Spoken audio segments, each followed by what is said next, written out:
Let me start with something I say to patients in my office almost every single week.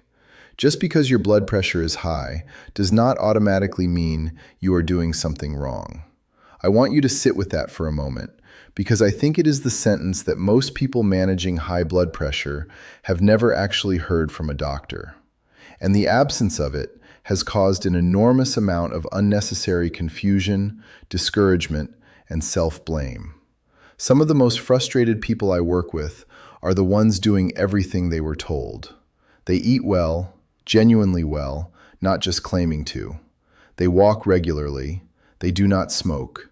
They drink alcohol sparingly or not at all. They have cut back on salt significantly. They have read the leaflets and followed the advice and made the lifestyle changes with real discipline and real consistency. And their blood pressure is still high. Not once during a stressful week, not occasionally, consistently, month after month, sometimes year after year. That is the moment people begin to feel something shift in them, from determination to discouragement. Because they were given a promise, implicitly or explicitly, by the standard advice. Do the right things and the numbers will come down. And when that promise does not hold, when the numbers stay stubbornly elevated despite genuine effort, people arrive at one of two conclusions. Either something is wrong with my body, or I must be doing something wrong that I am not aware of. What I want to do today is offer a third explanation, one that is more accurate, more useful, and, I hope, more relieving than either of those two. The truth is that blood pressure is not controlled by habits alone. It is controlled by signals inside the body, chemical signals, hormonal signals, signals that can stay turned on even in people who are doing everything right on the surface. And when those signals remain chronically elevated, the body does not cooperate with blood pressure normalization, regardless of how healthy someone appears on paper. Once you understand which signal is driving this in many otherwise healthy people, and why it stays turned on, everything else starts to make sense. The confusing readings make sense. The frustrating plateau makes sense. And more importantly, what to do about it becomes much clearer. Let me start with the model most people were given for blood pressure, because I think the model itself is where the confusion originates. The standard explanation goes something like this. High blood pressure equals too much sodium. Too much sodium means too much fluid in the bloodstream. Too much fluid means too much pressure in the vessels. Therefore, reduced salt and blood pressure comes down. That model is not wrong, it is just incomplete. And its incompleteness is doing real harm to the millions of people for whom it does not fully apply. Here is what I observe clinically. Some people reduce their sodium intake significantly and see meaningful improvements in blood pressure. Good. The model worked for them. But others reduce sodium just as aggressively, sometimes more aggressively, and see almost no change. Their blood pressure barely budges. And if you ask them how compliant they have been, they will tell you truthfully that they have been very careful. And I believe them. Why the different response? Why does the same intervention produce dramatically different outcomes in people who appear equally committed to it? Because for many adults, particularly adults over 60, blood pressure is not primarily a sodium problem. It is a hormonal problem. And the hormone at the center of it is one that most people associate exclusively with diabetes: insulin. I want to spend some time on this because it is the part of this conversation that is almost never explained in a standard 15-minute appointment. And understanding it changes everything. Insulin is a hormone produced by the pancreas. Its primary job is to respond to rising blood glucose after you eat, to carry glucose out of the bloodstream and into cells where it can be used for energy. This is its most well-known function. But insulin is not a single-purpose hormone. It has effects on multiple systems simultaneously, and 3 of those effects are directly and meaningfully relevant to blood pressure. The first effect is on the kidneys. When insulin rises, it signals the kidneys to retain sodium. Hold on to it. Do not excrete it. This is a normal and intentional response. After eating, the body wants to retain some sodium as part of the post-meal metabolic adjustment. The problem is not that this happens. The problem is what happens when it happens continuously, without adequate intervals of low insulin, over the course of days, weeks, and months. The second effect is on the autonomic nervous system. Elevated insulin keeps the sympathetic nervous system, the branch responsible for the fight or flight response, for activation and alertness, in a state of mild but persistent activation. When the sympathetic nervous system is activated, heart rate tends to be slightly higher, blood vessels tend to be slightly more constricted, and the overall tone of the cardiovascular system is shifted toward higher rather than lower pressure. The third effect is on blood vessel walls directly. Insulin promotes what is called vascular tone, the degree of constriction in the smooth muscle surrounding blood vessels. When insulin is elevated, blood vessels do not fully relax. The vasodilation that should occur during periods of rest and low metabolic demand is blunted. The vessels stay slightly narrower than they should be. And narrower vessels mean higher pressure for the same volume of blood. All three of these effects are entirely normal and appropriate in the short term. After a meal, insulin rises, does its job, and then, in a healthy metabolic state, it falls back to a low baseline. The kidneys release the retained sodium. The nervous system calms. The blood vessels relax. Everything resets. The problem, and this is the core of what I want you to understand today, is what happens when insulin never gets the chance to fall back to that low baseline. Let me describe a day that will sound familiar to a lot of people watching this. Breakfast in the morning, a mid-morning snack, something reasonable, a piece of fruit or a handful of nuts. Lunch, an afternoon snack, perhaps a yogurt or a smoothie. Dinner, maybe something small in the evening, a little toast, a few crackers, a glass of juice. None of those foods are bad choices. Some of them are excellent choices. This is a conscientious person eating the way they were told to eat, regularly, not skipping meals, keeping portions reasonable. By every surface-level measure, this person is doing the right things. But here is what is happening physiologically across that day. Every eating event triggers an insulin response. Every single one, including the snacks, including the smoothie, including the small evening bite. And when those eating events are spaced 2 to 3 hours apart throughout the day, insulin never returns to its true baseline between them. It rises after breakfast, begins to fall, and then rises again with the mid-morning snack before it has had a chance to return to a genuinely low level. It rises again at lunch, again at the afternoon snack, again at dinner, again in the evening. The result is not a pattern of normal insulin peaks and valleys. It is a sustained elevation. Insulin that never fully drops, running throughout most of the waking hours, and, with late-night eating, through part of the overnight hours as well. This sustained elevation is not dramatic enough to show up as diabetes on standard labs. It does not produce obviously abnormal blood sugar readings.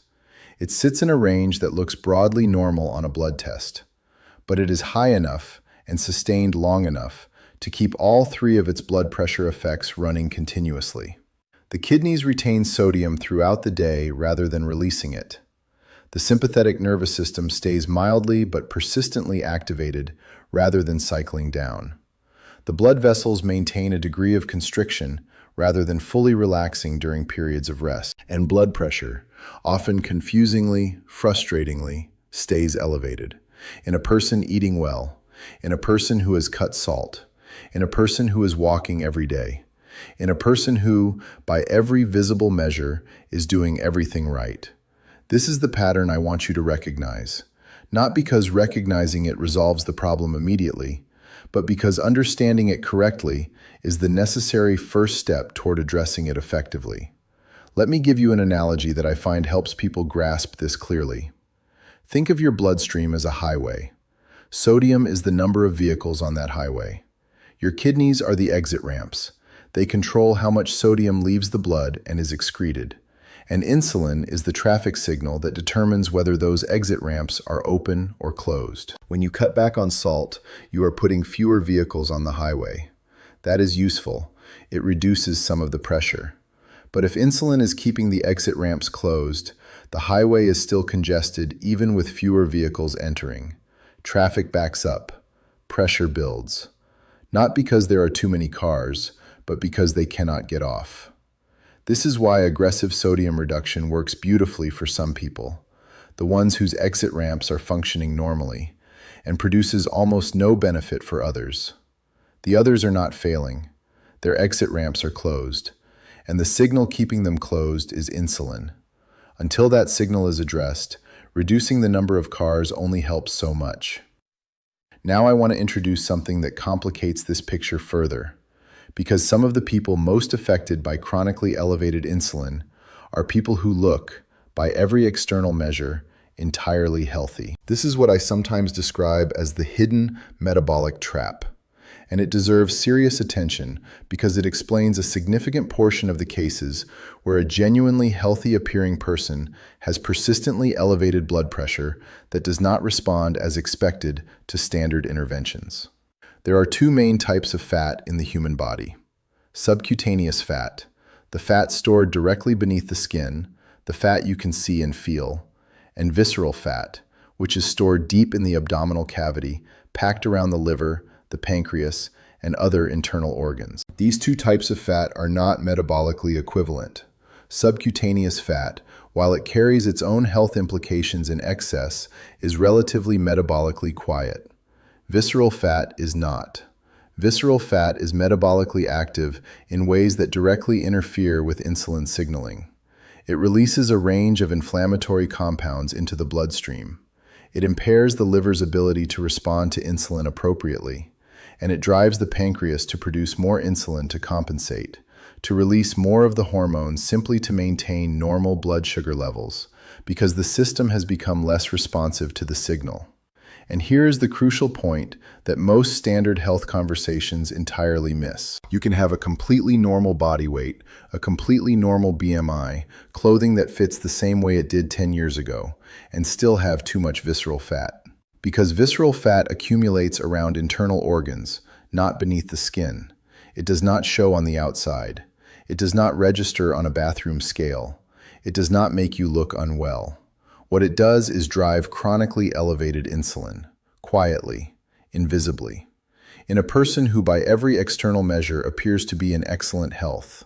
When that happens, the pathway to elevated blood pressure is the same one I described earlier. Insulin stays elevated, the kidneys retain sodium, the nervous system stays activated, the blood vessels do not fully relax. But now this is happening not just because of eating frequency, but because the underlying metabolic environment is promoting elevated insulin even between meals. This is the person who genuinely cannot understand why their blood pressure remains elevated, who has tried everything they were told, whose doctor checks their cholesterol and blood sugar and finds nothing overtly wrong, whose weight is normal and whose lifestyle is admirable, and whose blood pressure number simply will not come down. I am not telling you this to alarm you. I am telling you because understanding it is what makes the solution make sense. And because the solution, once you understand the mechanism, is actually quite accessible. Let me now describe the three patterns I see most commonly in people whose blood pressure is being driven by chronically elevated insulin. Not the dramatic patterns, not the obviously unhealthy ones, the subtle, well-intentioned ones. The first is grazing throughout the day. This is the pattern of eating frequently, every 2 to 3 hours, that was promoted for years as the correct way to manage metabolism, stabilize blood sugar, and prevent overeating. For some people, and in some contexts, there is merit in this approach. But physiologically, for blood pressure regulation specifically, frequent eating means insulin is triggered repeatedly throughout the day, with never enough time between episodes for it to return to a genuinely low baseline. The body never enters a true low insulin state. And in that state, all three of the blood pressure effects of insulin run continuously without interruption. The second pattern is liquid calories. Smoothies, protein shakes, fruit juice, even the kinds made entirely from whole, healthy ingredients. Liquid calories are absorbed significantly faster than the same calories consumed in solid form. They produce a more rapid rise in blood glucose, which triggers a sharper, faster insulin response. And because they tend not to produce the same degree of satiety as solid food, they are often consumed in addition to regular meals rather than instead of them, stacking on top of an already elevated insulin baseline rather than replacing a meal and allowing a genuine interval. I am not telling you that smoothies are inherently bad. I am telling you that if blood pressure is a concern, the timing and context of liquid calories matters more than most people have been told. The third pattern is late-night eating. This is the one I consider the most consistently impactful in terms of blood pressure, and also the one that most people have never connected to their morning readings. Here is what happens when you eat close to bedtime. Insulin rises in response to the late meal or snack. For it to fall back to a genuinely low baseline, your body needs several hours of the fasting state, time without food, during which insulin is not being stimulated. If you eat at 10 in the evening and sleep at 11, insulin is still elevated when you fall asleep. An elevated insulin overnight means the kidneys are retaining sodium through the night. The sympathetic nervous system is not fully calming down, and the blood vessels are not experiencing the full recovery that the overnight hours should provide. You wake up the next morning already starting from behind. Your blood pressure at the morning reading, the one that often puzzles people because they have not done anything yet, have not had coffee, have not had stress, is elevated because the overnight recovery window was compromised by the insulin that was still running from the previous evening's eating. Over time, this pattern shifts the blood pressure baseline upward. Not dramatically, not overnight, but progressively. And because it happens during sleep, invisibly, without symptoms, most people have no idea it is occurring. Now, notice what all three of these patterns have in common. It is not about what you eat. It is about when you eat and how much time your body gets between eating events. The person eating a late-night snack of plain yogurt and berries is triggering this same effect as someone eating something less nutritious. The healthy smoothie in the mid-morning slot is keeping insulin elevated in the same way as any other mid-morning snack. The quality of the food is not the variable that drives this. The frequency and timing are. This is genuinely important to understand because it means that changing what you eat, which is the primary focus of most dietary advice for blood pressure, is the wrong lever for this particular problem. The lever is when you eat and how consistently you allow insulin to return to its baseline.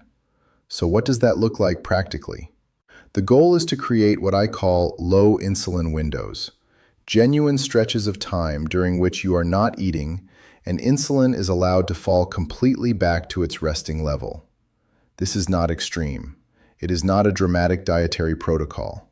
It does not require fasting for days or eliminating categories of food. It looks like this: eating 3 meals without snacks in between, finishing dinner 2 to 3 hours before you sleep rather than immediately before lying down. Not starting breakfast at the first possible moment after waking, but allowing the overnight fast to extend naturally for an hour or two.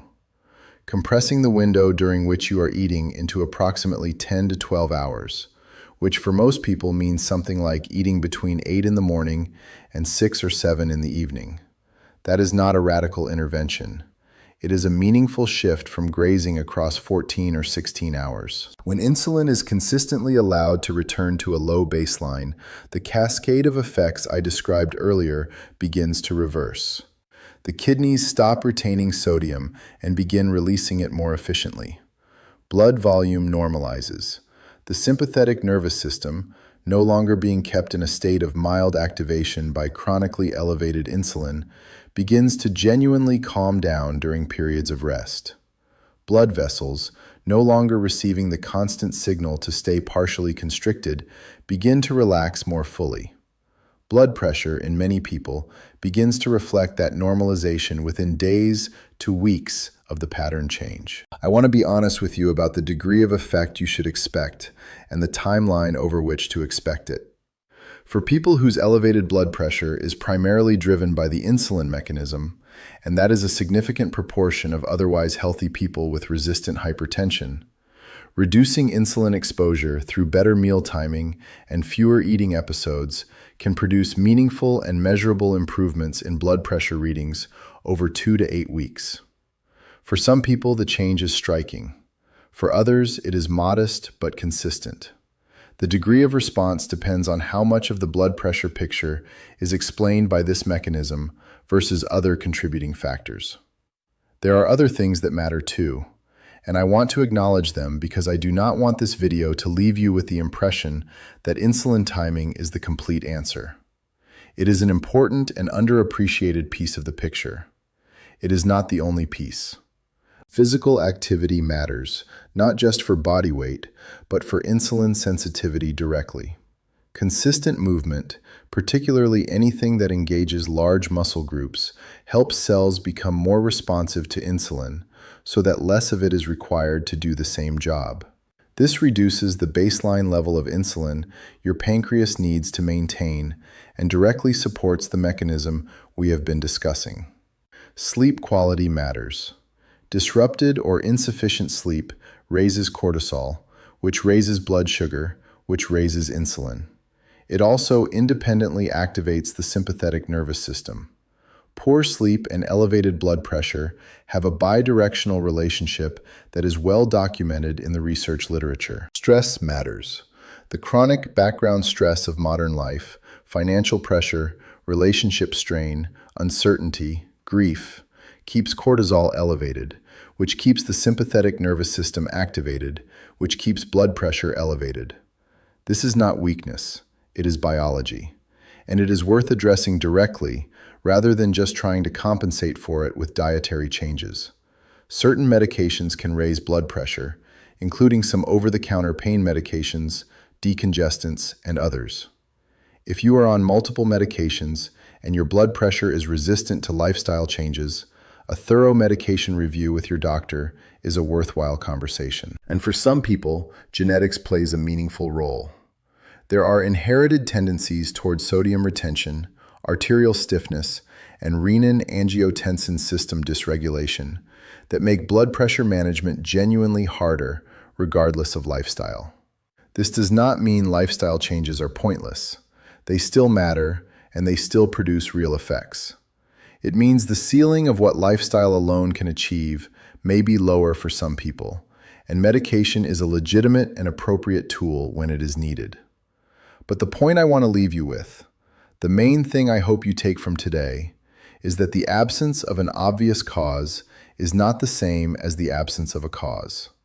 And the most common hidden driver of elevated blood pressure in otherwise healthy older adults is a hormonal environment that most standard conversations about blood pressure management simply do not address. If you have been eating carefully, exercising consistently, reducing sodium diligently, and your blood pressure is still not where you want it, you are not doing something wrong.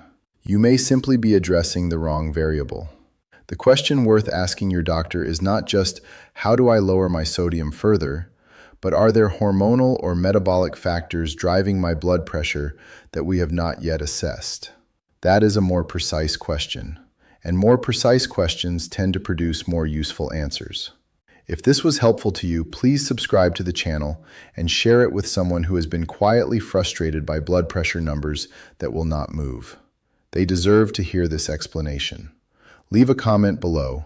I want to know how many people watching this recognize themselves in the patterns I described today. Your responses help me understand what this community needs most. I am Dr. Julian Cross. Take care of yourselves, and I will see you in the next one.